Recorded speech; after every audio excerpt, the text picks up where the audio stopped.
Y ese amigo me propuso que si esa balsa podía servirnos para irnos del país. Ahí tuvimos que comernos hasta una gaviota cruda, algunos peces que saltaban y caían dentro de la balsa. Y él corrió hacia atrás del auto y nos cae a tiro. Me hiere a mí en el brazo y en el muslo y a Sosa Fortuny aquí atrás en la cabeza. Y yo tiro una ráfaga, estoy en el timón por la ventanilla al lado. Mi abuela materna, una guajira de monte adentro, que apenas sabía escribir.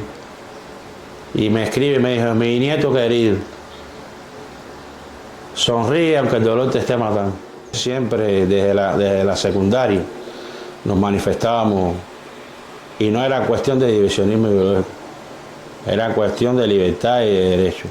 En las escuelas asistían personal, sé que eran del gobierno, pero se podía hacer pasar por un bombero que por un médico, ¿me entiendes? Para captar muchachos, pero no todos estábamos de acuerdo, por cuestiones de tradición familiar y por personas que conocía que vivían en el exterior y que te hablaban muy diferente a la realidad que te hacían creer aquí, ¿me entiendes?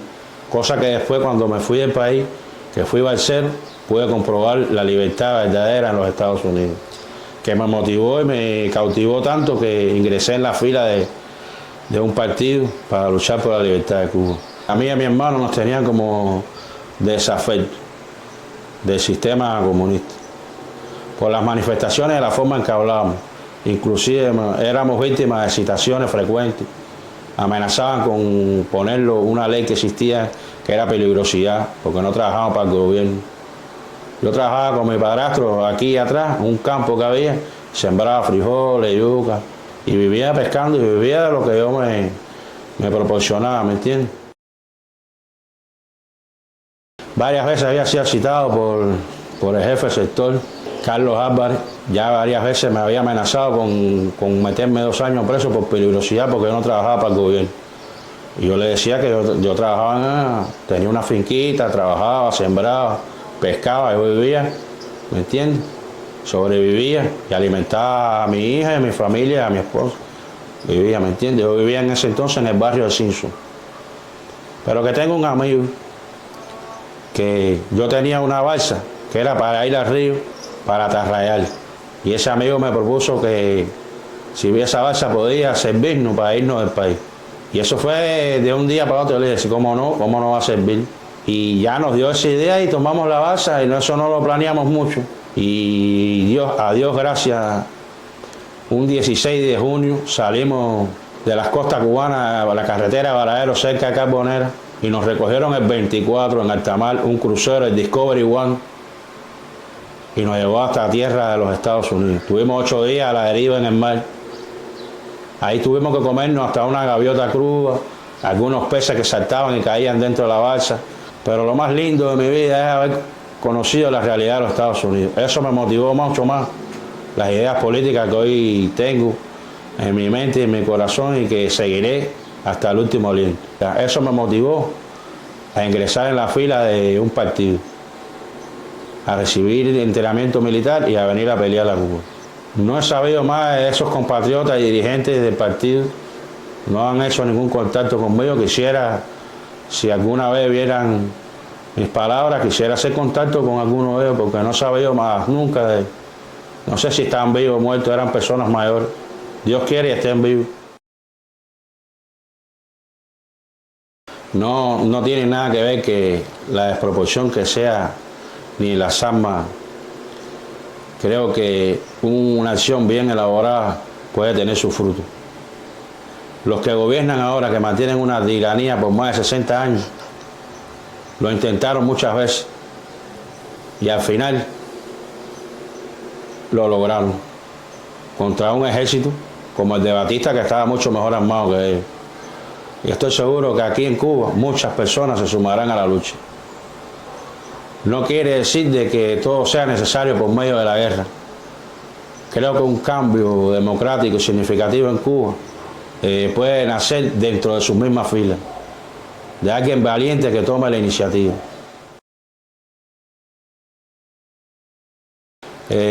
Duró alrededor de de 1 año. Fue en una zona conocida, pantanosa, de los Everglades, allá en la Florida, a 100 millas de la ciudad de Miami. Ahí se nos dio entrenamiento militar de armamento y de supervivencia. Y la idea nace de venir a liberar a Cuba por medio de las armas, porque eso es algo que los cubanos tenemos siempre. Y no sea porque este gobierno también, desde que tomó el gobierno, siempre ha estado predicando la guerra y el armamento. Pero nuestra naturaleza siempre ha sido también de tomar las armas. Bueno, la misión que yo traía en específico era crear un foco guerrillero en las montañas del Escambray, ir captando adeptos y personal para crear una guerrilla. Ya después que tuviéramos un determinado grupo de personas, atacar unidades militares que están diseminadas y regadas por toda la zona del Escambray, apoderarnos de un armamento y seguir armando personas. Bueno, nosotros fuimos trasladados en la noche del 13 de octubre del año 94. En un van cerrado fuimos trasladados hacia una casa en Cabo Tabernier. Ahí en Cabo Tabernier estuvimos ese día con los dirigentes del Partido Unidad Nacional Demócrata. Ahí se nos dio las instrucciones, se nos dio el armamento. Entonces el 14, en horas de la noche, nos acercamos a Cuba por la costa de Villa Clara, frente a Sagua la Grande, hasta llegar a un lugar que le dicen Boca Chica. Ahí desembarcamos por un pedraplén, éramos 7. Armando Sosa Fortuny, Jesús Rojas Pineda, Miguel Díaz Bauza, José Ramón Falcón Gómez, Pedro Visao Peña y Lázaro González Caraballo.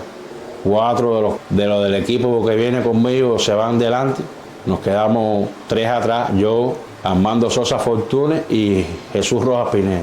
A lo lejos se ve las luces de un carro que viene de Los Cayos. Yo paro el auto, salen los compatriotas míos, yo mando al personal que venía dentro del auto a que se apee. Nunca me aproximé al auto, estaba como unos 4 metros del auto.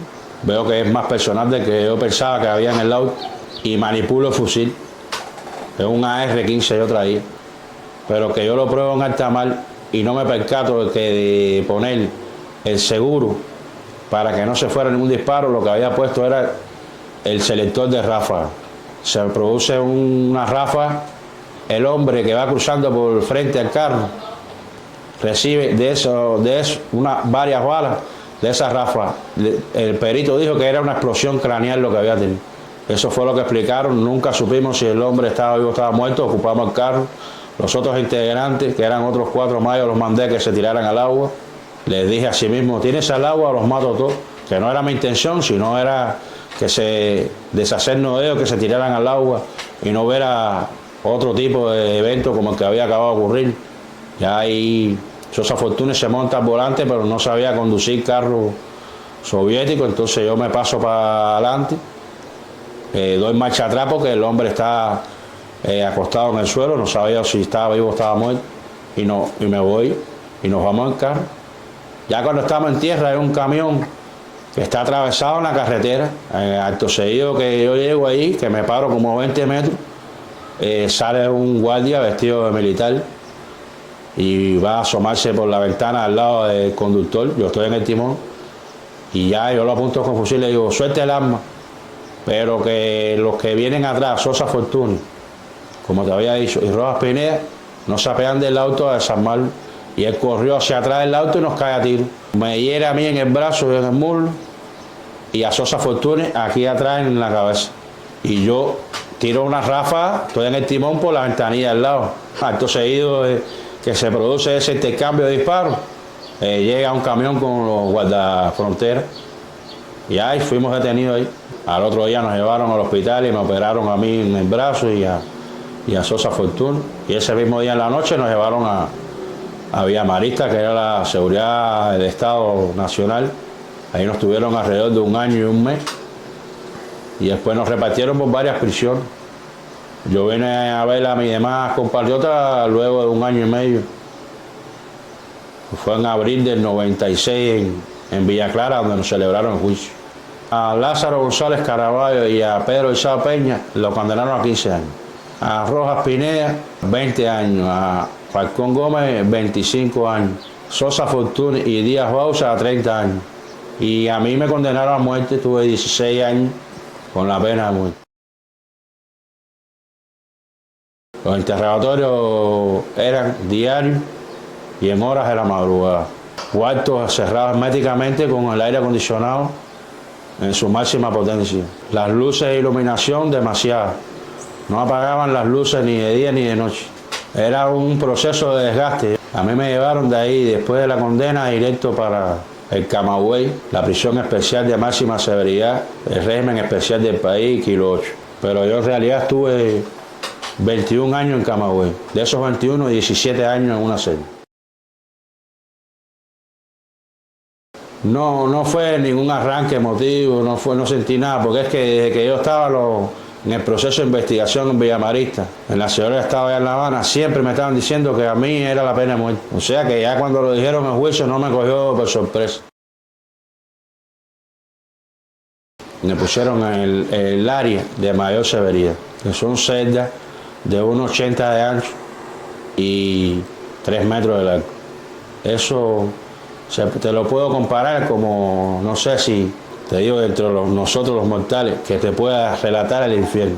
Ahí habían presos de todo tipo de presos y de todas partes del país. No se dormía ni de día ni de noche. Eran broncas y griterías y todos sufrían bajo los efectos psicológicos. Y si a la hora del recuento y llegan a tu celda y tú estás condenado a muerte y le dicen al que está en la celda al lado mío, mañana se te va el caballo, mañana se te le va el avión. Bueno, ese era un método que usaba mucho, mañana se te va el avión. Ahí queda cerca del aeropuerto de Camagüey. Un reo que lo mantienen constantemente psicológicamente diciéndole eso. Cada vez que oye despegar un avión, piensa, está en un círculo vicioso. La gente se aterraba, gritaba por la madrugada. En el tiempo que estuve ahí, más de 20 personas se quitaron la vida ahorcados, los 21 años que estuve ahí. Y gritaban que nadie los iba a matar, que ellos, antes que este gobierno les diera muerte, ellos mismos se daban la muerte. Bueno, figúrate, con el tiempo que yo llegué, ahí afectaban a los reclusos a 30 o 40 con una sola cuchilla de afeitar. Yo me rehusaba, porque muchos reclusos se afeitaban sus partes y se afeitaban todo con esa cuchilla para que después se afeitara otro. Y así me dejaba crecer el pelo y los pocos vellos que tenía en el rostro. Entonces me llevaban y me afeitaban obligado. Me echaban spray en los ojos, todo, me esposaban en la espalda, entonces obligado me afeitaba. Hasta que después se me concedió tener maquinilla desechable. Eso fueron muchos años después. Y ya por el simple hecho de pensar diferente, siempre a mi familia algunas veces la viraron para atrás. Yo estuve 10 años durmiendo en un camastro, sin colchón y sin nada, porque no había, y entonces mi familia me lo llevó y no me lo dejaron entrar. Recuerdo una vez que yo tenía un rosario que me había regalado el padre de la iglesia, y un guardia me lo arrancó y me dijo, nosotros no creemos en Dios ni creemos en los americanos. A Dios gracias, mis padres me traían mucha literatura que me la mandaban de la oficina de intereses anteriormente de ser embajada, y muchos compatriotas me conseguían literatura, entre ellos Lizardo Sánchez y otros compatriotas, y leía mucho la Biblia, la palabra de Dios, eso era diario. Le hacía muchas cartas a mis padres, a mi hija, dedicaba el tiempo, dibujaba, empleaba ese tiempo, hacía ejercicio. Mi mente nunca estuvo dentro de la prisión. Con mi mente yo recorría todos los campos, todas las ciudades, todos los lugares que yo había transitado desde niño. Eso me ayudó mucho. Muchos presos me decían, ¿cómo es posible que tú lleves tantos años preso? Y cuando otra gente con 3 o 4 años se han enloquecido y tú mantienes la calma, te llevas bien con todo el mundo, eres diferente. Bueno, eso es confiando en Dios y teniendo la mente fuera de este lugar. Primero que todo fue Dios. Le doy gracias a Dios y con mucho motivo, con mucha fuerza a mis padres. Mis padres movieron el mundo entero por salvarme la vida. Mi padre me lo dijo y mi madre me lo confirmó. Haremos hasta lo imposible por... Llegó un momento en que ya mis padres amenazaron al gobierno que si me quitaban la vida a mí, ellos se iban a quitar la vida delante de ellos. Eso lo hicieron mis padres. Mi padre me contó en una oportunidad de que una periodista le hizo una entrevista hace muchos años. Ya estaba yo preso.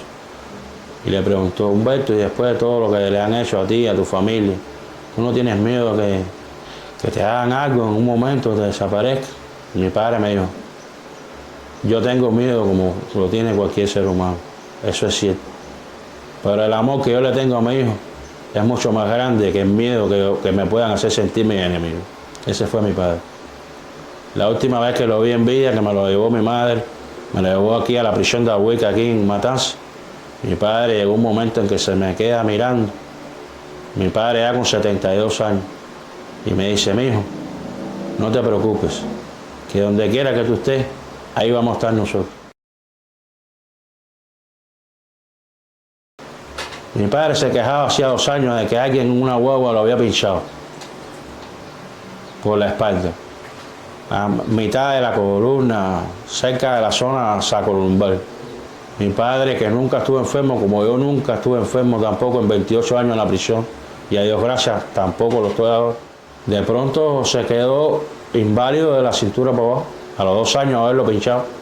En el año 95, estando yo todavía prisionero en la celda de Villamarista, mi hermano va a una fiesta normal con su novia y sale un hombre de una puerta de una casa y le da un disparo a mi hermano. Aquí en Cuba nadie puede usar armas, a no ser que sea un agente o un retirado de la policía. Ese proyectil que le dispararon a mi hermano le entró en un muslo, le atravesó y lo tiene todavía en la actualidad. Mi hermano vive en los Estados Unidos, todavía tiene el proyectil dentro de la piel. Pero también te voy a decir de que de buena a primera amanece un primo mío con tan solo 21 años, ahogado en la playa del Coral, la carretera que va hacia Varadero. No pasaron tantos años, otro primo mío, escalador de altura, le fallan los grilletes que aprietan las cuerdas para escalar y cae y se mata con 22 años. Mi tío, el hermano de mi padre, que es el padre que amaneció ahogado, de pronto le da una enfermedad paralítico hasta el cuello. Yo sé que en cualquier familia suceden desgracias, suceden accidentes, pero hay mucha coincidencia en lo que yo te voy a decir y lo que yo te voy a confesar. Mi hermano, cuando le dan el disparo, mi hermano es el segundo hijo de mis padres, yo soy el mayor. El primo que amanece ahogado es el segundo hijo, el otro primo también es el segundo hijo. Y el tío que le dio la parálisis y se murió repentinamente es el segundo hijo de mi abuelo. Yo no creo en las casualidades, pero veo mucha coincidencia de que alguien haya tomado la venganza de sus manos y se haya vengado a mi familia. Y sé que todavía hay peligro, pero voy a seguir caminando por las calles de mi tierra natal, por mi Matanza, sin ningún temor. El que quiera hacer algo, aquí estoy, pero no lo haga con mi familia inocente. Yo estaba preso todavía, pero yo me emocioné mucho, porque yo vi muchos jóvenes, los mismos hombres que mujeres, y hasta casi niños, en esa sublevación popular, que yo le llamo los valientes que lucharon piedra contra cañón. Muy lindo. Señal de que en Cuba todavía ruge un león en el corazón de los hombres y mujeres. Que no somos tan cobardes como nos pintan, que hemos aguantado como carneros, eso es verdad. Pero no saben que aquí los hombres y mujeres desde niños viven metiéndole miedo. Que una dictadura utiliza unos métodos tan sutiles y tan destructivos que va degradando a las personas. Y creo que la victoria la vamos a tener y va a ser de mano de nuestro pueblo. Aquí no va a haber una guerra con un extranjero. Aquí va a ser nuestro pueblo que se va a levantar. Bueno, Sosa Fortuny murió en la prisión, como todos conocemos. Murió porque quisieron que muriera. Porque un hombre de 80 años Si es verdad que hay derechos humanos en Cuba, que no los hay, lo sabemos, le hubieran dado la libertad. Lo que querían era vengarse de una forma u otra. Rojas Pineda, me enteré que vive en Hawái Grande, que tuvo un accidente y le amputaron una pierna. De José Ramón Falcón Gómez, no he sabido. De González Caraballo y de Visado Peña, no he sabido más nunca. Díaz Bosa sí continúa preso en la prisión, que es un hombre que ya tiene más de 80 años. Que le imputaron causa en la prisión por reclamar derechos para muchos presos y para presos comunes que los maltrataban. Y todavía lo tienen preso, esperando que muera igual que Sosa Fortuna en la prisión. Lo conocí unos días antes de salir para Cuba, luego en la prisión, cuando íbamos al patio, teníamos la oportunidad de hablar y era un hombre excepcional, muy valiente. Me aportó mucho a mis conocimientos, hablándome de Martí, la verdadera libertad. Me enseñó parte del inglés que hoy sé un poquito.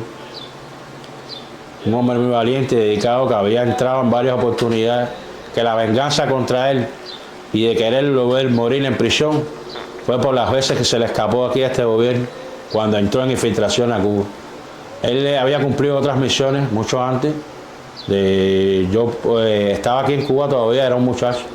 Él había entrado en infiltraciones y se había logrado escapar. Habían enterrado armas aquí en Cuba para una posible sublevación, ¿me entiendes? Que es la que estábamos esperando. Pero anteriormente, siendo un joven de 16 años, había venido un tiempo antes de Playa Girón y había caído prisionero, él y su hermano. Pero fueron indultados con Jim Carter en el año 79. Tuve 17 años preso, de 16 y 17 presos.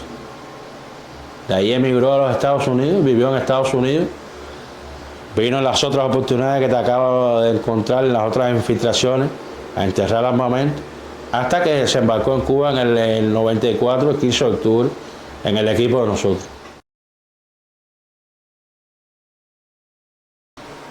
Conocí personalmente a Orlando Zapata. Recuerdo que él llegó a la prisión de Kilo 8, llegó con Juan Carlos Herrera Costa, que ya anteriormente había estado ahí, que sí lo conocía, y hablé un tiempo con él hasta que ellos decidió plantarse.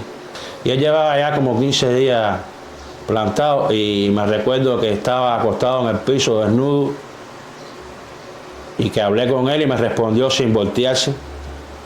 Se quedó de espalda, que creo que estar acostado en el piso, mucha frialdad, mucha humedad en esa prisión, y creo que eso lo afectó mucho. Yo creo que cuando él se lo llevaron de ahí el Camagüey, ya él tenía algo en los pulmones.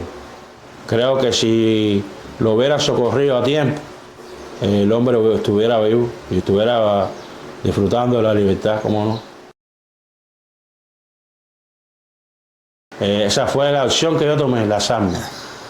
Pero no dejo de reconocer que los que lo hacen pacíficamente son valientes también. Y enfrentan riesgos, enfrentan peligro de muerte. En este país cualquiera está expuesto a la muerte. Como a Osvaldo Payá, que le fabricaron un accidente y lo asesinaron. Y sabe Dios, y ellos mismos, cuánta gente no ha muerto en accidentes, que no han sido tales accidentes. Muchos presos se solidarizaron enseguida. Me conocían mediante otros prisioneros políticos y mediante familiares y eso que le hablaba del caso mío. Pero no de mi persona en especial, sino de lo que habíamos hecho entre todos. Siempre usaron el mismo método que usaban en el Camagüey cuando yo, después de 17 años, me trasladaron a los destacamentos, que es donde viven colectivos. Cada 9 o 10 meses me cambiaban, porque como todo el mundo se solidarizaba y hacía vínculo con las personas, me cambiaban para otro lugar donde me conocían, pero no había convivido con ellos, y así rompían ese vínculo, ¿me entiendes? En Ahueca lo hicieron, me cambiaron varias veces de destacamento. Bueno, aquí legal, lo único que tengo es el pasaporte. porque me dijeron que yo no tenía derecho a tener ni carnet de identidad ni nada porque yo iba a emigrar. Yo le dije que estaba de acuerdo con eso, con emigrar. Entonces, como yo lo que sé es pescar y manejar, que siempre mi papá me enseñó, y yo quisiera, para particulares amigos míos que me han dicho manejar camión y eso, pero no puedo tener licencia porque no tengo carnet de identidad. Para tener un carnet de identidad en Cuba ahora, en el caso mío, tengo que renunciar a mi familia, tengo que repatriarme, tengo que renunciar a todo lo que he vivido y por lo que he luchado y por lo que estoy dispuesto a morir para yo poder tener un carnet de identidad. O sea que yo soy cubano, indocumentado en Cuba, lo único que tengo es el carnet de identidad. Y estoy esperando que mis hermanos y compatriotas sigan sumando esfuerzos y yo pueda estar en tierra de libertad lo más pronto posible. Y la mayor gratitud que yo quisiera con la vida y con mis hermanos y compatriotas no es conmigo, es con mis padres, que ya mi padre no está, pero está mi madre.